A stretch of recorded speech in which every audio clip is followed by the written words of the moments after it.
Kalau Allah sudah menolak, nanti kita minta apa aja nggak akan dikabulkan oleh Allah Subhanahu Wa Taala. Ya Allah, kurang apa lagi?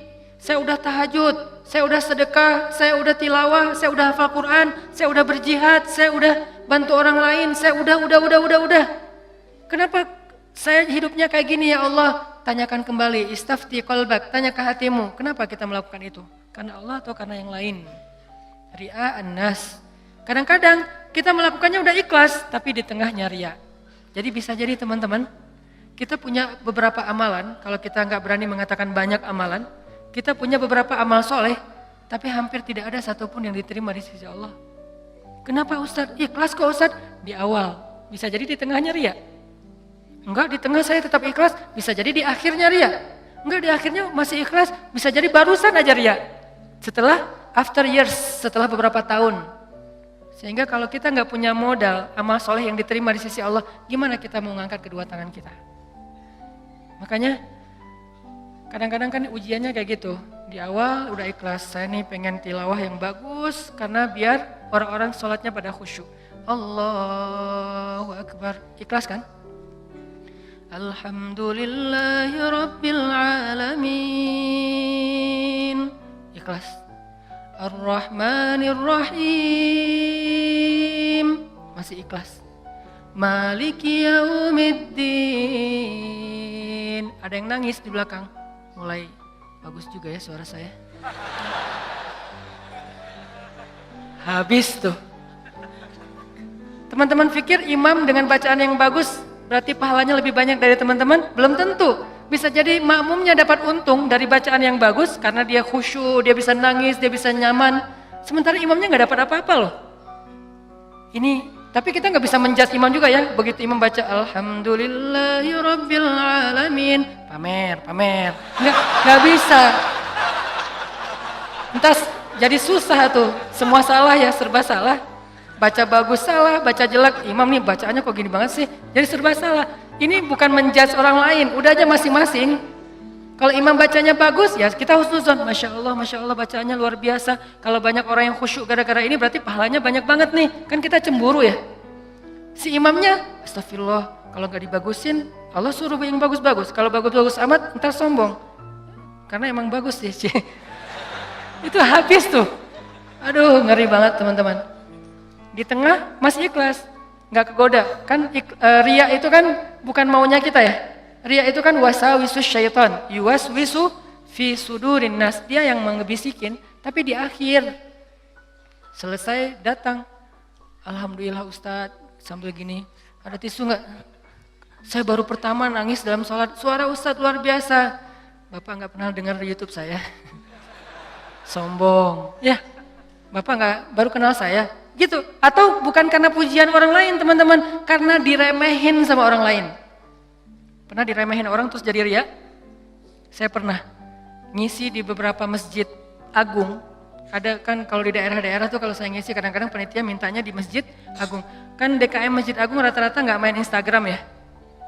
Mereka nontonnya TV. Jadi karena saya qadarullah nggak pernah masuk TV, nggak kenal. Ini Ustadz siapa sih? Ada nggak di Damai Indonesiaku? Nggak ada. Oh biasa aja. Karena saya nggak pernah masuk TV, akhirnya beliau nggak kenal kan, bukan yang pemain sosmed. Dan dari situ mulai ada ngeremehin. Panitia nawarin tempat, mereka bilang, udah biasa aja lah, nggak usah terlalu heboh. Paling juga jamaahnya nggak setengah masjid katanya. Saya dikasih tahu sama panitia, Ustadz, ini DKM-nya kayak gitu ngomongnya. Oh, kita lihat aja nanti. Mulai kan? Riya nih. Terus saya datang, ternyata alhamdulillah qadarullah Allah yang melangkahkan kaki-kaki mereka rame nih sampai pelataran masjid. Pas rame, DKM-nya bingung. Ini Ustadz siapa sih kok bisa rame gini yang datang? Saya, ya sih. Riya nih. Mulai yuwaswis was-wasa. Jadi perang batin banget teman-teman sama setan. Bukan maunya saya, setan yang kayak gitu. Kita cuma punya dua pilihan, mengaminkan atau menolak. Kalau kita mengatakan iya sih, berarti kita membenarkan kata-kata setan di dalam hati, riya, sombong. Atau kita mengatakan astagfirullah, nggak mau kegoda gitu. Pas waktunya sholat maghrib, panitia biasa, panitia kan kenal pastinya ya. Ustadz dorong-dorong saya gitu kan. DKM nggak ngedorong. Kan kepancing. Kenapa DKM nggak dorong? Ngelihat penampilan saya dari ujung rambut sampai ujung kaki kayak kurang meyakinkan gitu. Nih Ustadz bisa ngaji nggak sih? Ngelihat ujung kupluk, di tengah kaos atau pakai kemeja, bawah celana jeans biasa. Ini bisa ngaji nggak ya? Akhirnya DKM kayak ragu-ragu gitu mau dorong saya jadi imam. Dalam hati, 5 menit lagi dengerin aja nanti. Wah, UASWIS luar biasa.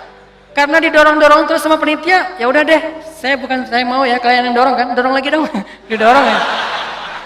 Udah aja jadi imam, ngimamin, karena tadi diremehin sama DKM, kepancing dong, wah Ar-Rahman nih, gua keluarin sekalian, cie. Kenapa ngeluarin Ar-Rahman? Favorit, kartu as lah. Kan DKM-nya kayak ragu-ragu gitu, sampai saya bilang, soft dirapatkan, diluruskan, saya nggak mau pakai bahasa Arab. Walaupun nggak bisa, soft diluruskan dan dirapatkan gitu. Terus DKM-nya masih gini-gini. Ragu-ragu gitu, dalam hati saya, ya bentar lagi, tenang aja. Wah, balik arah, Allahu Akbar, itu udah nggak benar lagi sholatnya tuh. Itu dirasain banget, itu udah nggak benar lagi sholatnya. Allahu Akbar, begitu selesai Al-Fatihah, gimana Pak, udah dengar? Terus masuk Ar-Rahman, serak pula, aduh, serak, suaranya hilang, segala macam, aduh itu nyesel banget tuh, nggak bisa show off ya. Kalau pas lagi dapat, mic-nya bagus, sampai menggemanya tuh sekilo gitu ya. Itu kan enak banget ya, buat seorang vokal, mic itu kayak floor buat anak skate kan, jadi bisa ngetrik banget kalau floornya dapat kan. Jadi buat saya tuh kalau mic-nya pas dapat, wah ini bisa semua trik dikeluarin nih. Fabi ayyi ala'i rabbikuma tukadziban. Udah Ar-Rahman aja yang biasanya dibagi 4, sekarang 1 rakaat Ar-Rahman, rakaat kedua Al-Muluk. Kenapa? Biar sekalian didengerin. Nih Ar-Rahman ya, gini cara bacanya. Aduh, habis. Selesai sholat, kan balik arah gitu kan, mau zikir kan, balik arah bukan pura-pura zikir sih, sambil zikir ngelihat ke arah si bapak, kira-kira gimana ekspresinya sekarang. Itu teman-teman berat, kadang-kadang bukan karena kita pengen dipuji orang, tapi kita nggak rela diremehin orang, itu yang bikin kita ria kan. Bukan karena kita pengen dielu-elukan, dipuji, dapat banyak like, dipuja-puja, bukan itu kita masih kadang-kadang bisa ngerem. Tapi kita nggak sanggup bertahan, nggak bisa sabar kalau diremehin orang. Akhirnya kita bocorin juga kebaikan kita. Habis. Diremehin suami, diremehin pasangan, diremehin orang tua, diremehin mertua, diremehin teman-teman, segala macam.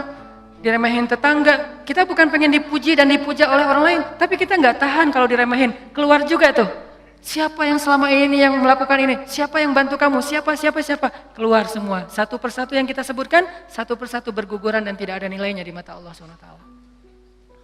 Sabarkah kita ketika diremehkan oleh orang lain untuk tetap menjaga rahasia amal kita antara kita berdua aja dengan Allah? Itulah ujian ikhlas. Bisa nggak kita jaga? Nggak mau kita bocorin rahasia kita berdua sama Allah. Begitu kita bocorin, sedih banget tuh. Udah langsung tidak ada lagi nilainya di mata Allah. Berapa banyak dari amal yang kita lakukan yang benar-benar kita mampu menjaga keikhlasannya di awal, di tengah, di akhir.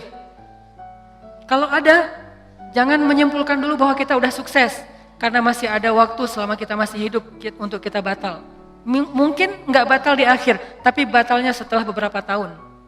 Ada teman kita datang nanya-nanya ke kita tentang, ngafal Quran itu susah banget ya. Kenapa? Aku tuh ngafal 1 juz aja, juz 30 gak beres-beres. Oh, ya sebetulnya gampang sih kalau udah tahu triknya, mulai nih.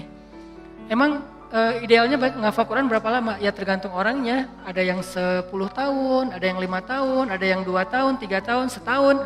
Kalau aku sih alhamdulillah 6 bulan khatam. Habis semuanya tuh. Ngafal Quran emang gampang, capek, susah loh. Yang susah itu bukan ngafalnya, murojaahnya kan, ngejaga hafalan. Udah hafal 5 juz, biasanya baru kerasa capeknya tuh setelah 5 juz kata orang-orang yang hafal. Setelah 5 juz, mulai nih, keteteran yang di belakang, balik lagi ke depan, hilang lagi yang di belakang, balik lagi. Kayak gitu ngafal Quran saking capeknya tuh sampai orang yang banyak putus asa. Udah setelah perjuangan, effort yang luar biasa, hilang hanya gara-gara kalimat cuman 5 menit aja, habis semuanya teman-teman. Rugi banget kan? Jadi jangan dulu menyimpulkan bahwa kita tuh udah pasti soleh, udah pasti istimewa, udah suci banget. Hanya gara-gara kita punya amalan soleh lebih banyak dari teman kita. Mungkin dia amalnya biasa-biasa aja, tapi dia karena biasa-biasa gak bisa ngeriain kan. Hafal 30 juz dengan hafal Al-Ikhlas. Kira-kira mana yang pantas diriakan? 30 juz dong, Al-Ikhlas gak mungkin ria. Gimana kita mau ria? Gua udah hafal loh, apa? Al-Ikhlas. Apa yang mau diriain Al-Ikhlas? Yang ada Al-Ikhlas itu surat pelampiasan. Kalau udah mentok Al-Ikhlas. Sawa'un 'alaihim a'anzartahum. Perasaan tadi sebelum sholat lancar. A'anzartahum qul huwallahu ahad. Biasanya gitu kan? Mentok-mentoknya Al-Ikhlas. Kenapa? Cuman Al-Ikhlas yang kita paling ikhlas. Kenapa tadi kok bacanya yang susah-susah? Pengen dong sesekali orang tahu kalau hafalan saya udah nambah kan gitu ya. Pengen dong orang tahu, kayak kadang-kadang kan kita suka pengen melakukan sesuatu yang orang lain gak bisa lakukan. Membaca surat yang orang lain gak hafal surat itu jarang. Kalau Al-Ikhlas, Al-Falaq, An-Nas, Al-Kafirun masih oke lah. Karena Al-Kafirun suratnya agak susah kan. Banyak orang yang terjebak, la abudu ma ta'budun wala antum abidun ma abud. Kapan selesainya nih? Muter aja di situ Al-Kafirun teh. Nah, kalau Al-Ikhlas kan jarang yang terjebak. Kalau Al-Ikhlas juga sampai salah, ini nih ngeri banget nih. Jadi mungkin jangan ngeremehin dulu teman-teman. Ada teman kita yang hafalnya, kamu hafal surat apa? Enggak, cuma dikit dari At-Takatsur sampai An-Nas doang. Itu juga gara-gara modal sholat taraweh. Karena dia taraweh selalu dengar itu kan, di taraweh suka dengar ayat itu ya, akhirnya kehafal sendiri. Dia nggak pernah sombong, dia nggak pernah riak karena hafalannya sedikit. Kita yang 30 juz, segitu doang, kemana aja loh? Habis 30 juz. Jadi yang hebatnya itu bukan berapa banyak amalannya teman-teman, tapi seberapa kuat dia menjaga keikhlasannya di awal, di tengah, di akhir, dan setelah beberapa lama. Jadi jangan menyimpulkan dulu. Fala tuzakku anfusakum huwa a'lamu bimanittaqo. Jangan kalian menganggap diri kalian udah pasti soleh, pasti istimewa, pasti baik, karena Allah lah yang paling tahu siapa yang paling bertakwa. Maksudnya siapa yang paling ikhlas. Karena at-taqwa hahuna. Belum lagi nanti ada orang kadang-kadang saya pernah di sebuah masjid, kita ngadain acara tabligh akbar, terus masjidnya rame, anak-anak mudanya penuh sampai ke depan masjid. Setelah selesai acara tabligh akbar kan suka ngobrol-ngobrol gitu kan sama DKM di ruang DKM. Ada salah satu sesepuh masjid ngobrol sama saya, dan waktu itu saya juga sedih. Kenapa saya ladeni gitu, harusnya saya pergi aja biar menjaga amal beliau kan. Beliau cerita, Ustadz, alhamdulillah ya sekarang masjidnya rame, ini perjuangannya gak mudah loh Ustadz. Dulu dari awal nih, ketika kita pembebasan lahan masjid ini aja, udah konflik, sengketa dengan beberapa tetangga. Akhirnya saya perjuangkan Ustadz dari awal, sampai bisa pembebasan lahan. Kemudian kita bangun masjid ini dengan gotong royong luar biasa, fundingnya itu susah banget Ustadz. 5 tahun baru beres masjid ini Ustadz. Udah gitu saya yang bikin yayasan masjid ini, sampai ada RT-nya tuh saya yang bikin Ustadz. Satu persatu beliau sebutkan perjuangannya, jasa-jasanya, jerih payahnya, effortnya, dan segala macam pengorbanannya, sampai akhirnya masjid ini rampung. Sekarang dipakai banyak orang sholat, sekarang udah gampang. DKM sekarang tuh gampang, nggak seperti awal-awal dulu. Kalau beliau sadar itu semuanya habis gara-gara beliau. Tapi kan kita nggak bisa menjudge ya. Kalau beliau menceritakan itu untuk motivasi, oke. Tapi kalau beliau menceritakan itu untuk ria, dihargai, diakui, kalau hanya pengen dapat pengakuan, pengen diaku oleh orang lain, habislah semua pahala yang sudah beliau usahakan sekian tahun.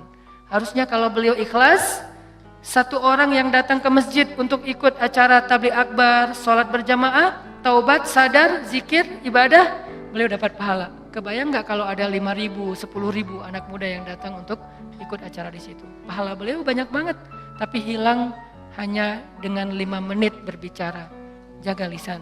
Faliyakul khairan aw liyasmut. Mending diam aja deh.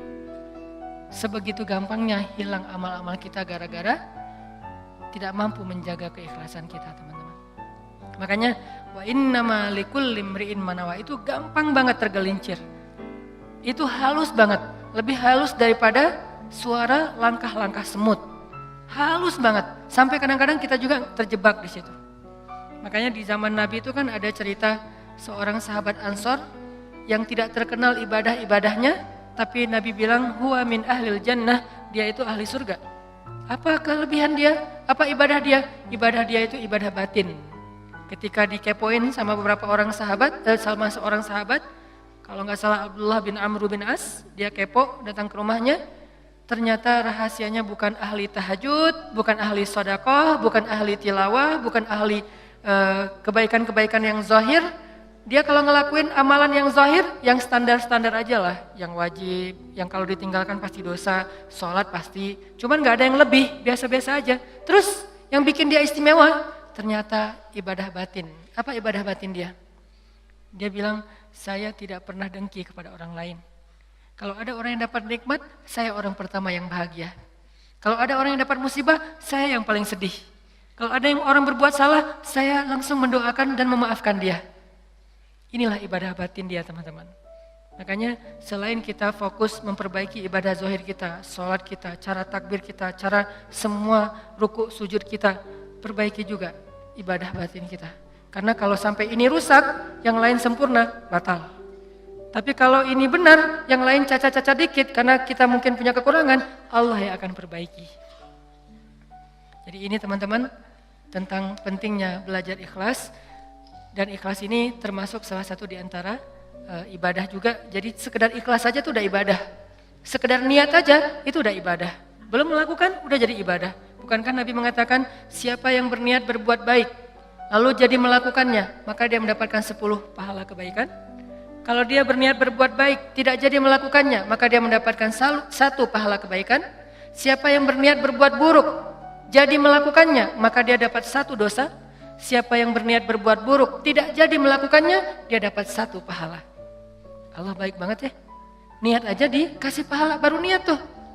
Sehingga para ulama mengatakan kalau begitu ayo kita berniat yang banyak. Dan memperbanyak niat itu disebut dengan istilah ta'addudin niyah. Ta'addudin niyah, memperbanyak niat-niat yang baik. Saya pengen ini, saya pengen itu, saya pengen. Semua kebaikan kita pengen. Maka pengen aja udah jadi pahala kebaikan yang utuh. Insya Allah tahun depan saya pengen umroh. Azam, niat yang kuat. Ya Allah kasih saya rezeki, saya pengen umroh. Udah nabung, ternyata gak cukup. Maka tahun itu Allah catat kita sudah melakukan ibadah umroh sempurna. Dan bisa jadi lebih sempurna daripada orang yang melakukannya secara fisik. Kenapa? Orang yang melakukannya secara fisik masih ada ujian riya.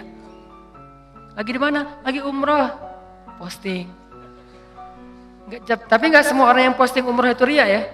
Ini ke diri kita lagi nih, balik lagi kepada diri kita. No judgment. Bisa jadi dia posting, bisa jadi dia tinggalnya di bintang 5. Kadang-kadang umrohnya bareng dengan teman. Kadang-kadang kegodanya gini, umroh nih bareng dengan teman. Pas lagi makan, kan di hotel suka pas makan saling ketemu gitu kan, saling sharing. Dari mana aja? Baru selesai tawaf. Wah Masya Allah udah selesai tawaf aja, kita baru aja tadi nggak jadi soalnya rame banget. Ya sih rame, tapi kalau kita kuat azamnya pasti lewat lah bisa. Udah mulai nih. Udah berapa kali hari ini? Alhamdulillah baru 7 kali. 7 kali, gara-gara kita ucapin. Niat mengucapkannya itu nggak ada riya teman-teman. Niat mengucapkan itu keceplosan aja pengen ngomong gitu. Alhamdulillah udah 7 kali. Alhamdulillah baru 7 kali. Niatnya nggak ada riyanya sama sekali. Tapi begitu selesai mengucapkan, orangnya mengatakan, Masya Allah luar biasa 7 kali. Hebat. Langsung datang setan. Yuwaswis. Ya sih, mungkin di rombongan ini saya yang paling banyak rekor tawafnya. Atau kadang-kadang cium hajar aswad. Itu kan sesuatu banget ya, buat jamaah umroh dari Indonesia kan sesuatu banget. Jadi bisa dibilang cium hajar aswad itu kayak poin. Siapa yang paling sering cium hajar aswad, jadi kayak saling share lagi makan. Udah cium hajar aswad? Udah, belum? Udah, alhamdulillah udah 3 kali. Wah saya baru sekali. Akhirnya saling berlomba. Kalau ini niatnya fastabiqul khairat, itu bagus. Tapi gara-gara fastabiqul khairat, kalau sampai terjebak kepada riya, sombong, maka habis. Yang tahu cuman kita. Yang tahu cuman kita, orang lain gak tahu. Hati-hati dengan ini. Tapi orang yang tadi menabung pengen umroh, terus gak cukup duitnya, lalu gak jadi umroh, bisa jadi dia mendapatkan pahala umroh lebih utuh daripada orang yang melakukannya secara fisik. Maka jangan kikir dalam berniat baik. Berniat baik yang banyak. Ketika kita keluar rumah, ya Allah hari ini mudah-mudahan saya bisa bantu orang di jalan. Mudah-mudahan saya bisa silaturahim dengan teman lama atau dengan keluarga. Mudah-mudahan saya bisa mendapatkan ilmu. Mudah-mudahan saya bisa membantu orang dari kesusahan. Mudah-mudahan saya bisa. Perbanyak aja kebaikan kita niatin dan kita serius. Kalau nanti ada kesempatan kita akan lakuin. Begitu kita keluar rumah, Allah sudah mencatat kita seperti melakukan sebanyak kebaikan yang kita niatkan. Jadi niat aja ibadah. Wa innama likulli imri'in ma nawah. Seseorang mendapatkan pahala sesuai dengan apa yang dia niatkan. Niat aja udah ibadah. Apalagi kalau kita kerjakan. Sampai ulama mengatakan, kalau saya mendengar seseorang mengetuk pintu rumah saya, maka saya tidak akan membuka pintu rumah itu sampai saya memiliki 10 niat baik. Jadi kalau mau buka pintu rumah, beliau berdiri di belakang pintu, ya Allah, kalau ini adalah orang miskin, saya berniat akan kasih dia sedekah 1. Kalau ini adalah seorang saudara yang sudah terputus silaturahim selama ini, saya akan sambung silaturahim 2. Kalau ini adalah seorang ulama, saya akan minta nasihat dari beliau dan ilmu 3. Kalau ini adalah seorang murid, saya akan kasih dia nasihat dan ilmu 4. Kalau ini adalah seorang yang berhutang, saya akan bayarkan hutangnya 5. Terus sampai 10 niat baik baru dibuka pintunya. Ternyata yang datang cuma 1 orang dengan 1 hajat, maka beliau mendapatkan pahala 10 hajat, 10 kebaikan. Ini hebatnya niat. Ta'addudin niyah. Sehingga yuk kita berniat sebanyak mungkin berbuat baik. Saya akan gini, saya akan gini, saya akan gini. Salah satunya untuk akhirat kita, kalau saya pribadi berniat, ya Allah saya pengen banget nanti sebelum meninggal, kalau bisa udah khatam 30 juz. Dari dulu diusahain belum beres-beres. Naik dikit, turun banyak. Naik dikit, turun banyak. Kenapa? Mungkin banyak dosa, bisa dosa lisan, bisa dosa mata. Bukankah dosa itu bisa menghilangkan hafalan ayat Al-Quran? Dan kata Nabi, Al-Quran itu gampang hilangnya, lebih gampang daripada hilangnya onta yang liar. Cepat banget hilangnya. Enggak Ustadz, saya udah banyak dosa tapi enggak hilang-hilang. Ya enggak ada yang dihafal, apa yang mau dihilangin?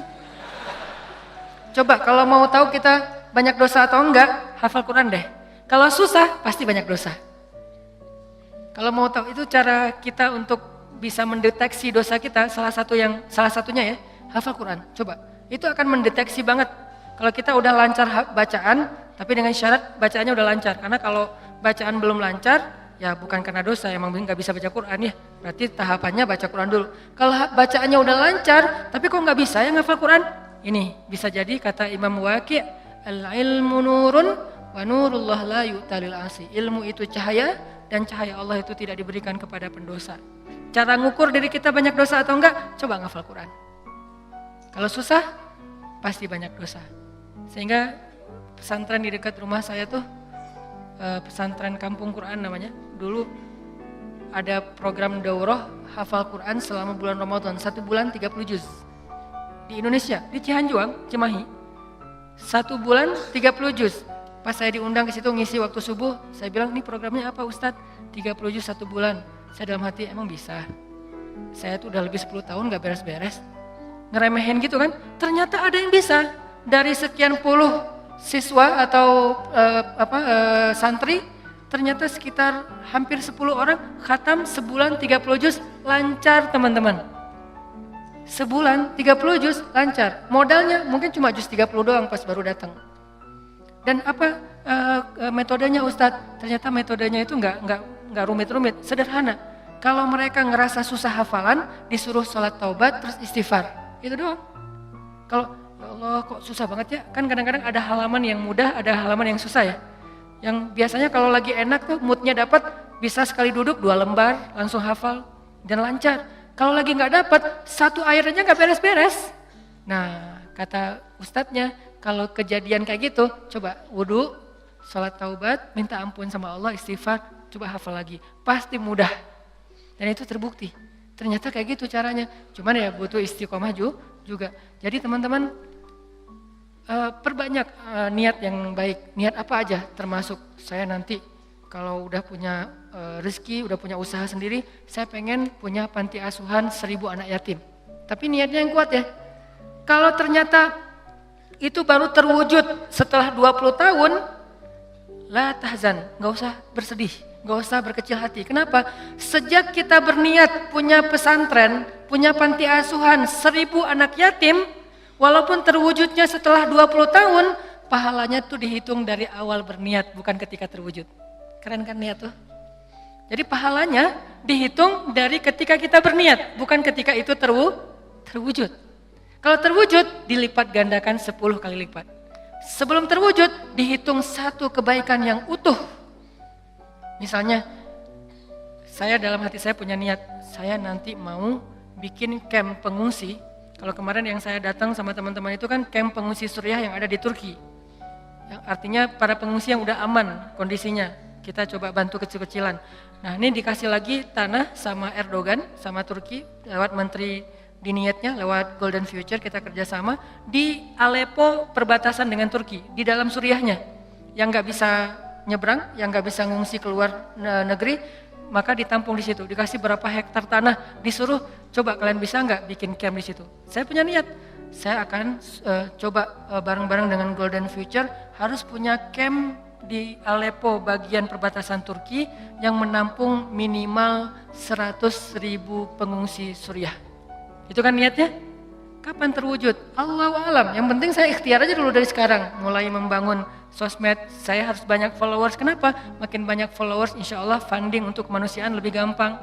Terus juga membangun jaringan beberapa tempat di seluruh Indonesia supaya kita kerja bareng-bareng untuk selain kemanusiaan di Suriah, kemanusiaan juga di Indonesia, bikin kegiatan-kegiatan dakwah anak muda. Tapi salah satu target goals saya itu adalah bisa ngebantu korban-korban perang, bukan membantu perang, membantu korban perang. Kalau membantu korban perang kita datangnya bawa roti, bawa gandum, bawa obat-obatan. Kalau membantu perang kan bawa senjata ya, dan saya megang senjata juga belum pernah. Nah, niatnya 100.000 pengungsi di camp di dalam Suriah untuk membantu mereka. Kapan terwujud? Sebutlah 10 tahun lagi baru terwujud. Saya apakah baru dapat pahala setelah 10 tahun? Enggak. Dari sejak awal saya berniat, kalau saya mampu ikhlas, maka saya mendapatkan pahala yang sama. Berarti setiap hari itu saya kayak ngasih makan 100.000 pengungsi Suriah di Aleppo. Setiap hari. Keren kan niat tuh? Kenapa kita nggak melakukan hal yang sama? Kenapa kita nggak berniat aja kayak gitu? Saya akan ikut juga dengan program Ustadz Hanan. Walaupun sekarang saya belum bisa support dana, tapi insya Allah kalau saya ada dana nanti saya pasti akan ikut nyumbang. Saya juga akan funding dengan teman-teman saya. Niatin aja. Dengan niat aja, kita udah ngasih makan anak yatim di Suriah itu 100.000 orang daily, setiap hari. Wa innama likulli imri'in ma nawa. Kenapa kita nggak berniat yang banyak kebaikan-kebaikan? Kenapa kita kikir dalam niat? Belum lagi nanti kita niatkan yang lain-lain. Saya punya niat misalnya pengen banget dengan kita mendakwahi anak-anak muda, dengan kita bikin sebuah gerakan anak muda, suatu saat dari mereka lahir seorang pemimpin yang saya sering ulang-ulang, yang hafiz Al-Quran, yang takut kepada Allah, yang ngimamin kita sholat di Masjid Istiqlal, dan yang muazzinnya adalah wakil presiden, yang imamnya presiden. Kalau itu terwujud, lalu makmumnya seluruh Indonesia, itu kan keren banget ya. Kalau belum terwujud, saya tetap dapat pahala niat itu kalau masih ikhlas. Berniatlah sebanyak mungkin, berniatlah seluas mungkin, jangan tanggung. Enggak kalau 100.000 kegedean, udah aja 10 orang. Kenapa tanggung-tanggung? Memangnya buat kita rugi kalau kita niat 100.000 orang kita kasih makan, udah aja niat. Tapi nggak mungkin tercapai. Siapa bilang nggak mungkin? Banyak hal yang sekarang saya alamin secara pribadi dan bersama teman-teman di Pemuda Hijrah, itu kejutan loh dari Allah. Dulu mungkin kita anggap itu mimpi. Mimpi bisa pergi ke camp Suriah yang ada di Turki. Mimpi bisa dakwah ke anak-anak, teman-teman anak-anak muda bisa bareng-bareng. Mimpi bisa ini, bisa itu, segala macam. Itu kayak mimpi. Tapi Allah wujudkan. Kenapa? Intasdukillah yasdukka. Kalau kamu jujur kepada Allah, Allah juga akan jujur kepada kamu. Ya Bani Israil adhkuru ni'mati allati an'amtu alaikum wa awfu bi'ahdi ufi bi'ahdikum. Tunaikanlah janji kalian kepada aku aku tunaikan janji aku kepada kalian. In tasdukillah yasdukka. Jujurlah kepada Allah, Allah jujur kepada kalian. Ihfazillah yahfazka. Jaga Allah, Allah jaga kalian. Fadhkuruni adzkurkum. Ingat aku ingat kalian. Selalu kayak gitu, kaidahnya sama.